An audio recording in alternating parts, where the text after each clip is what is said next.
Good morning, welcome back to my channel happy TV family. তোমরা সবাই কেমন আছো? আশা করছি সবাই অনেক অনেক ভালো আছো। আমি আমার ফ্যামিলির সবাই কিন্তু অনেক ভালো আছি। আমি পাপিয়া চলে আসলাম নতুন সকালে নতুন একটা সুন্দর ব্লগ ভিডিও নিয়ে ঠিক তোমাদের সামনে। আজকে কিন্তু আলাদাই একটা মনে আনন্দ নিয়ে সমস্ত আশিবাসী কাজ কমপ্লিট করব, কেননা অনেক দিন পর পেয়েছি একটা নিমন্ত্রণ তোমাদেরকে। তো বলেছিলাম আগের দিনকার যে আজকে আমাদের নিমন্ত্রণ আছে। হ্যাঁ, আজকে নিমন্ত্রণ আছে, যেহেতু আজকে রান্নাবান্না ছুটি। রান্নাবান্না ছুটি বলতে একদম ছুটি একদমই না, রান্নাবান্না আছে কিন্তু সেই চাপটা নেই। রান্নায় যে দু তিনটে তরকারি করব সেই চাপটা কিন্তু একদমই নেই। ওই এক তরকারি ভাত করব সকালে খাওয়ার মতন। তো যাই হোক, এদিকে ঘর বাড়ি ঝেঁটিয়ে আমি দেখো মেয়েকে রেডি করে দিচ্ছি। মেয়ে যাবে এবার স্কুলে, আর এদিকে বরমশাইও বেরোবে কাজে। বরমশাই মেয়ে দুজনাই একসাথে যাবে। বরমশাইকে চা করে দেওয়া হয়ে গেছে, বরমশাই বসে বসে চা খাচ্ছে, আর এদিকে আমি মেয়েকে খাইয়ে দিয়ে রেডি করে দিচ্ছি। বরমশাই বললো যে আজকে আমি স্কুলে ওকে ছেড়ে দিয়ে নিয়ে তারপরে ওই দিক থেকে কাজে বেরিয়ে যাবো। আমি বললাম তাহলে তো বেশ ভালোই হয়। প্রত্যেক দিনই মর্নিং স্কুলে আমি একদিনও মেয়েকে দিতে যাইনি বললেই চলে। আনতে প্রত্যেক দিনই যাই, কিন্তু দিতে আর সকালবেলাটা যাওয়া হয় না অত কাজের মাঝখানে। যেহেতু ওই যে বলেছিলাম আমাদের স্কুলটা বাড়ির কাছেই, তো সেই কারণে বরমশাই দিয়ে আসি প্রত্যেক দিন সকালবেলায়। আর এদিকে দেখো মেয়ে কিন্তু রেডি টেডি হয়ে এই যে বাবা আর মেয়ে দুজনেই বেরিয়ে পড়লো, দুই গন্তব্যস্থলে দুজনা। আর এদিকে আমি এবার একটু হালকা টুকটাক শোকেসের সামনে একটুখানি গাছানো করছিলাম। আর তারপরে আমি এবার বাইরের কাজকর্ম করবো। এদিকে ঘর বাড়ি ঝেটানো, দুয়ার জল সমস্ত কিছুই তো কমপ্লিট হয়ে গেছে। আর এদিকে বাসি বিছনাটা বাকি ছিল। এই বাসি বিছনাটাকে এবার তুলে পরিষ্কার করে নি চলো, কেননা বিছনা যদি বাসি থাকে ঘরে দেখতে একদমই ভালো লাগে না। আর বিছনার চাদর যদি পাট টান থাকে দেখতেও অনেকটা সুন্দর লাগে, আর নিজের কাজেও একটা এনার্জি লাগে, আর ঘরটাও যেন আলাদা একটা সৌন্দর্য বা শোভা পায়, তাই না? তো এই কারণে বিছনাটাকে প্রত্যেক দিনই আগে গুছিয়ে পরিপাটি করার চেষ্টা করি। কোনো দিন হয়ে ওঠে, কোনো দিন হয়ে ওঠে না এই। আর তারপরে এই দেখো ওইদিকে বাসি বিছনা তুলে এইদিকে পেয়ে গেছিলো প্রচুর খিদে, পেটে ছুঁচোয় ডন মারছিল। কালকে রাত্রে না খেয়েই শুয়েছিলাম, পেটটা ফুলে গ্যাসে কি বলবো একদম অবস্থা খারাপ। সেই কারণে প্রচুর খিদে পেয়ে গেছিলো সকালবেলা, তাই জলমুড়ি খেয়ে নিলাম। জলমুড়ি খেয়ে না নিয়ে কোমর বেঁধে লেগে পড়লাম আবারও আশিবাসী কাজে। এই দেখো এদিকে ঘর মুছে বেরিয়ে এদিকে জামা কাপড় আমার কাচা কমপ্লিট হয়ে গেল। আর আজকে কিন্তু বেশ রোদ দিয়েছে, হয়তো রোদটায় তাপ নেই, মানে রোদ নেই, কিন্তু মেঘলা কাটা রোদটাই কি বন্ধুরা প্রচুর তাপ। মানে একটুখানি রোদে গিয়ে দাঁড়ালে যেন মনে হচ্ছে হাত পা পুড়ে যাচ্ছে, আর এত গরম। হলো সমস্ত কাজ বাজ কমপ্লিট। এখন বাজে 8:15 সময়। দেখো আমার জামা কাপড় কাঁচা মেলা সব কিছু একদম A to Z কমপ্লিট কাজ। এবার একটুখানি বসবো পাখার হাওয়ার নিচে বসে, তারপর 9:30 পৌনে 10টার সময় আর মেয়েকে স্কুলে আনতে যাবো। চলো তোমাদের সাথে একটা জিনিস দেখাই। দাঁড়া, আজকে যেহেতু নিমন্ত্রণ রয়েছে বললাম না যে আমার একটা যায় সাদে নিমন্ত্রণ রয়েছে, তো বাবা কালকে শাড়ি নিয়ে এসেছিলো। শাড়ির ছাপাটা আমিও দেখিনি, তোমাদেরও দেখাই, আমিও দেখে নিই। চলো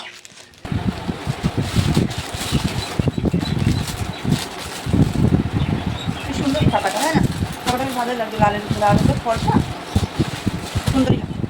সাদের সময় মানুষ লাল হলুদ পেয়ে মানুষ পাগল হয়ে যায়। কারণ আমার যখন সাদে ছিল, আমার সাদের সময় যে কটা শাড়ি পেয়েছিলাম খুব জোর মানে দুটো কি একটা অন্য কালার ছিল, সেটা সব লাল হলুদ অন্য আর কোনো কালার না।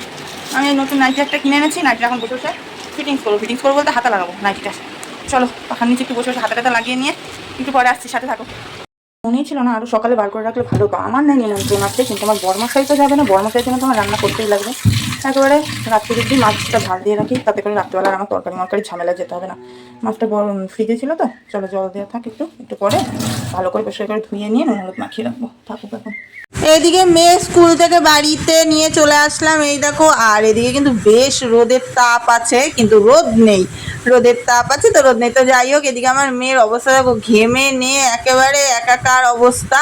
তো চলো এবার একটু রেস্ট নিয়ে নিই। তারপরে এই দেখো রান্না বসিয়ে দিয়েছি। বেশ খানিকটা টাইম মামে পাখার নিচে হাওয়া টাওয়া খেয়ে নিয়ে আজকে এই যে সর্ষে বাটা দিয়ে করছি মাছের ঝাল। শুধু বড়মশাই দুপুরবেলা ভাত টাত খাবে, আর আমরা সকালবেলা মামে দুজন মিলে একমুঠ করে খাবো সকালবেলাটা। যেহেতু দুপুরবেলা আমাদের আবার ওই যে যজ্ঞী বাড়ি নেমন্তন্ন, তো সেহেতু আমরা মামে খাবো না, শুধু বড়মশাই। করে পুজো টুজো দিয়ে কমপ্লিট, এবার হবো রেডি। আর আমি পরে যাবো বন্ধুরা, এই দেখো এই শাড়িটা পরে যাব, আর মেয়েকে এই জামাটা পরিয়ে নিয়ে যাবো। চলো এবার রেডি হয়ে নিয়ে তারপরে একেবারে আসছি। চলো সাথে থাকো। রেডি হয়ে গেছি, এই যে ফুল ফাইনাল লুক। আর মেয়ে রেডি হয়ে বেরিয়ে গেছে আগে থেকে, এবার আমিও বেরোবো। চলো, গরমের মধ্যে চুলটা ভিজা, তার জন্য এরকম ছেড়ে ক্লিপ দিলাম। আর নাহলে আমি চুল ছেড়ে যাই না কোথাও, গরমে বিশেষ করে বিরক্ত লাগে। চুল ছাড়াই ঘাড়ের গোড়া হয়, আমার খুব বিরক্ত লাগে। চলো বেরোই। আমার মেয়েও রেডি হয়ে গেছে। এই দেখো, মেয়েকে ওই জামাটা পরাবো ভেবেছিলাম, কিন্তু গরমে প্রচুর মানে পরানোর সাথে সাথে সে ঘেমে গেছে। চ বেরো, বর্মা হয়ে গেছে রেডি। বর্মা চলো বেরো। এটা কি ফুল? আমি জানি না, চলো। না, আমাদের কাছে। তাই হ্যাঁ, চলো। আমি তুলেছি। তুমি তুলেছো? চলো। কি যে আনন্দ হচ্ছে বন্ধুরা, কি বলবো, মনে মনে যেতে গিয়ে যেতে যেতে যদি তোমাদের আনন্দটা মুখে একটু প্রকাশ করতে পারতাম। এতদিন পর নিমন্ত্রণ খাওয়ার যে কি একটা মজা, মনে মনে ভাবছিলাম যদি একটা নিমন্ত্রণ পেতাম ভালোই হতো। আর এই যে এখানে যে আমার এই যে যাটা বসে আছে, ওরই স্বাদ আর কি, ওর স্বাদেই আমরা নিমন্ত্রিত, আমরা এসেছি নিমন্ত্রণ খেতে। তো চলো এবার উপরের দিকে যাওয়া যাক। আর উপরের দিকে গিয়ে দেখছি, এই দেখো একদম সব সিট বুকিং, একদম বসার এক ফোঁটাও জায়গা ছিল না। এখানে দাঁড়িয়েছিলাম আমরা সবাই চেয়ার টেয়ার ধরে, আর এই দিকে জায়গা যেহেতু ছিল না, দাঁড়িয়ে দাঁড়িয়ে গল্প করছিলাম। আর এইখানে এই যে এটা আমার একটা কাকির সাথে দাঁড়িয়ে দাঁড়িয়ে গল্প করছিলাম যে তাড়াতাড়ি নাও আমরাও বসবো, এই আর কি আড্ডা। আমার প্রত্যেকটা কাকি শাশুড়ি, আমার মোট কিন্তু 7টা কাকি শাশুড়ি জানো তো, আর সবাই কিন্তু আমাকে খুব ভালোবাসে। তো চলো এবার খেতে বসা যাক। এই দেখো খেতে বসে পড়েছি। মেনুতে ছিল মাছের মাথা দিয়ে ডাল, পটল চিংড়ি, চিপস, আরও অনেক কিছু ছিল। খেতে বসে যেহেতু আমার ক্যামেরাম্যান আমি নিজেই, তার জন্য ক্যামেরাটা করে আর তোমাদের ঠিক মতন দেখাতে পারলাম না। চাটনি, পাঁপড়, মিষ্টি যা যা থাকে আর কি মেনুতে। তো অনেকদিন এই ঘরগুলো ওদের নতুন করেছে, তাই আমি একটুখানি ঘুরে ঘুরে দেখছিলাম। বাড়ি এসছি, এখন বাজে 5টা, 5:30 মতন। একেবারে জামা কাপড়গুলো তুলে নিয়ে তারপরে ঘরে গিয়ে ভাজ করবো। তো গরম লাগছে, মেয়ে বাড়ি আসলো না, মেয়ে এখন ওর বর্মার কাছে।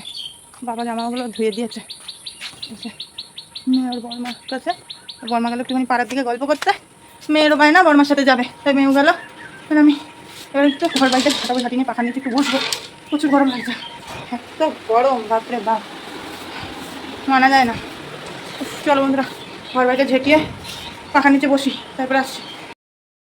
বাবা সমস্ত কাজবাজ বিকালে সেরে নিয়ে বন্ধুরা একটু পাখার নিচে টান হয়ে শুয়ে পড়লাম। আর পাচ্ছি না, একেবারে গরমে নিমন্ত্রণ বাড়ি না থাকাই ভালো। আবার অনেকদিন নিমন্ত্রণ বাড়িতে নিমন্ত্রণ না পেলে মনে হয় কি কতদিন নিমন্ত্রণ পাই না।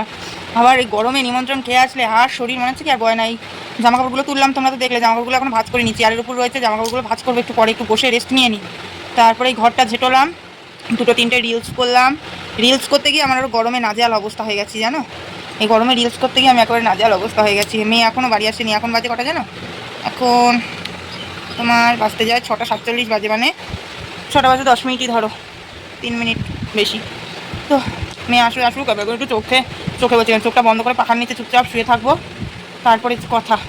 মেয়ে বাড়ি আসলে মেয়েকে বলো জামাটা চেঞ্জ করে তুই একটু পাখার নিচে শুয়ে পড়, আমি আর চোখ খুলে রাখতে পারছি না, সন্ধ্যা টাইপের হবে, 6:30 নাগাদ উঠবো। চলো তারপরে আসছি, সাথে থাকো। সত্যি কথা বলতে গেলে বন্ধুরা, শরীর মন দুটোর মধ্যে কোনোটাই আর বইছিল না। মনে হচ্ছিল কি একটু যদি টানা ঘুম দিতে পারতাম ভীষণ ভালো হতো। কিন্তু কি বলতো, মেয়ের তো কালকে পড়াতে বসিয়েছিলাম ঠিকই, কিন্তু হোমওয়ার্কগুলো কমপ্লিট করিনি, শুধু এমনি মুখে মুখে যে পড়া সেই পড়াগুলোই পড়িয়েছিলাম। তো সেই কারণে আমি আজকে আর গাফিলতি দিলাম না, আজকে যতটা পারি কমপ্লিট করে রাখলাম। আজকে মেয়ের ছুটি ছিল, তো সেই কারণেই আজকে একটু গাফিলতি কালকের দিনটা দিতে পেরেছি। কিন্তু প্রত্যেক দিন তো গাফিলতি দিলে হবে না, সেটা ওরই পড়াশোনার ক্ষতি, আর তার সাথে সাথে আমি মনে করি এটা আমার নিজেরও ক্ষতি। আমার মেয়ের আগে পড়াশোনা, তারপরে সব কিছু তার পাশাপাশি। তো চলো বন্ধুরা, আজকের মতন ভিডিওটা আমি এখানে শেষ করে দিচ্ছি। দেখা হবে কালকে নতুন আরও একটা মিষ্টি ব্লগের সঙ্গে। ব্লগটা কেমন লাগলো অবশ্যই কমেন্ট করে জানিও। আমি তোমাদের পাশে সবসময় ছিলাম, থাকো, টাটা।